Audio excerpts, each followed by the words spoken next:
দেখবে এই গৃহজগতে মানির কোনো মান নেই। মানিকে মান দেয়? এখনকার ছোট্ট ছোট্ট ছেলে মেয়েরা তারা জানেই না বড়দের সাথে কিভাবে কথা বলতে হয়। প্রিয় মা জানে কেন? সেটা হলো মাতৃশিক্ষা। কারণ মাটি যদি ভালো হয় ফসল তো ভালো হবে।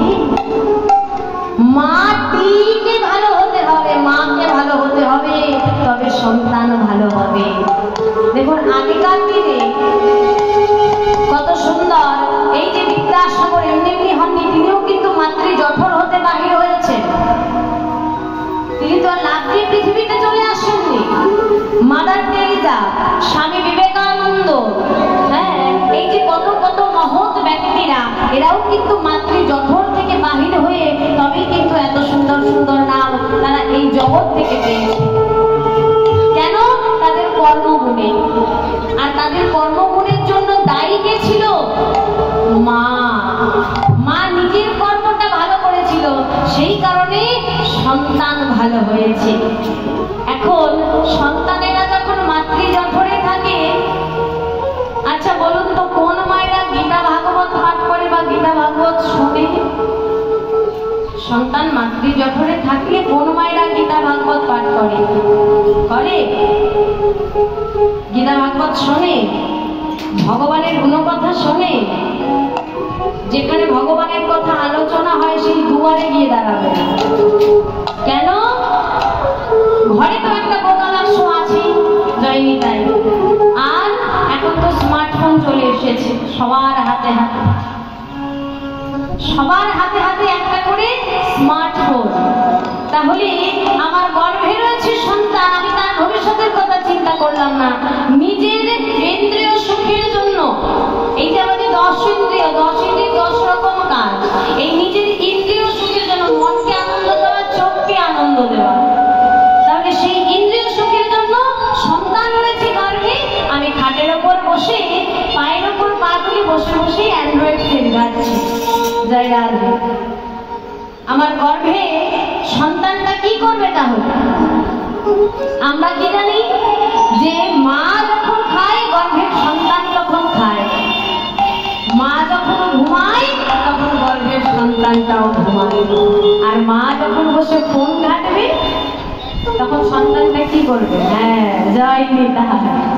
তাহলে সন্তানও কিন্তু তাদের শিখিয়ে দিতে হয় না, তাই তারা মাতৃ জঠর থেকে বাহির হয়ে ওই কম্পিউটারের মতন তারাও কিন্তু কাউকে ছেড়ে কথা বলে না। বলে যে যাই বলুক না কেন মুখের ওপর টপা টপ জবাব দিয়ে দেবে। জয় রাধে। একদম, হ্যাঁ, যে যাই বলুক, বড় কি ছোট কোনো মান বিচার নয়। ছোট্ট ছোট্ট ছেলে মেয়েরা শিখবে তো মা বাবার কাছে, প্রথম গুরু তো মা, মায়ের কাছে তো শিখতে হবে। মা যদি না শেখায়, সন্তান যদি স্কুলে গিয়ে কোনো বান্ধবীর হাতে বন্ধুর হাতে মার খেয়ে আসে, মা যদি শিখিয়ে দেয় পরের দিন গিয়ে তোকে একটা দিয়েছে তুই দুটো দিয়ে আসবে, তাহলে সেই ছেলে বড় হয়ে কি হবে? কি হবে? মস্তান হবে। আর মা যদি শিখিয়ে দেয় যে সকালবেলা ঘুম থেকে উঠে স্নান করে তুলসী গাছে জল দিয়ে ঠাকুরের কাছে ধূপ প্রদীপ দেখিয়ে তবে নিজে কিছু সেবা করে তারপরে তোকে স্কুলে পাঠাবো, এইভাবে যদি মা প্রতিনিয়ত শেখায়, তাহলে সেই মা, আমরা সন্তানের আশায় করি কি নিজের সর্বস্ব ত্যাগ করে দিয়ে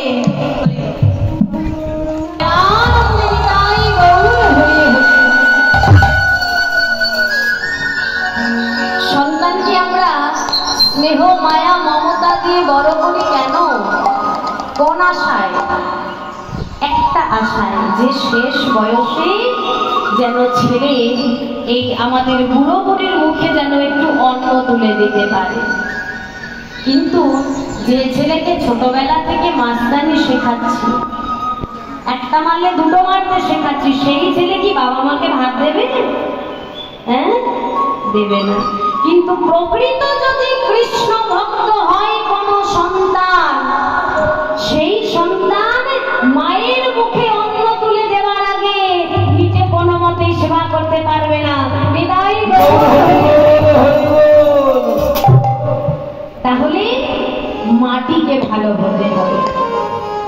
মানিকে মান দিতে হবে।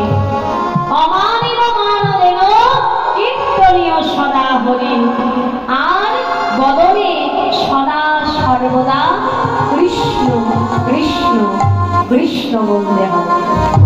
তাই কেমন ভাবে